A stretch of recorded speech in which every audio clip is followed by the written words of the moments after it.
यहाँ पर हम लोग को पढ़ना है रिमाइंडर थ्योरम क्या होता है, यानी रिमाइंडर थ्योरम के विषय में जानना है। तो अगर कोई पॉलिनोमियल px है, ठीक है, और उसको हम लोग डिवाइड कर रहे हैं x माइनस a से, तो जो रिमाइंडर होगा वह pa होगा। यानी कि px को अगर हम x माइनस a से डिवाइड कर रहे हैं तो हम लोग के पास जो रिमाइंडर आएगा वह रिमाइंडर जो होगा वह किसके इक्वल होगा, pa के इक्वल होगा।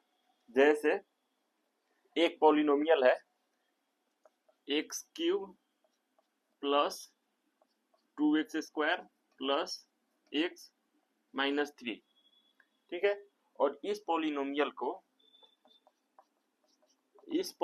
को हम डिवाइड करेंगे x माइनस 2 से। तो अब हमको बताना है कि इसका रिमाइंडर क्या होगा। तो इसका रिमाइंडर निकालने के लिए हमको इस पॉलिनोमियल को इससे डिवाइड करना पड़ेगा और फिर हमको पता लगाना पड़ेगा कि इसका रिमाइंडर क्या आ रहा है। लेकिन इस थ्योरम की मदद से हम डायरेक्ट इसमें इसके जीरोज को इसमें डालेंगे और पता लगा लेंगे कि इसका रिमाइंडर क्या होगा।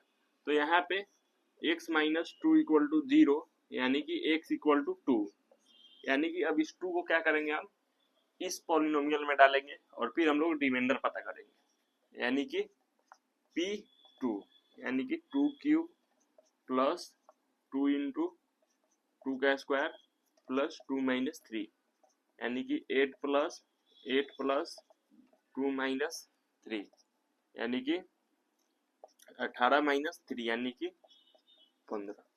तो यहाँ पे इसमें वैल्यू को डालने पे 15 आ रहा है। मतलब कि अगर हम इस पॉलिनोमियल को इससे डिवाइड करेंगे तो हमको ये रिमाइंडर आएगा। अगर आप चाहे तो इस पॉलिनोमियल को इससे डिवीजन मेथड से भी करके चेक कर सकते हैं, रिमाइंडर इतना ही आएगा। तो यही होता है रिमाइंडर थ्योरम।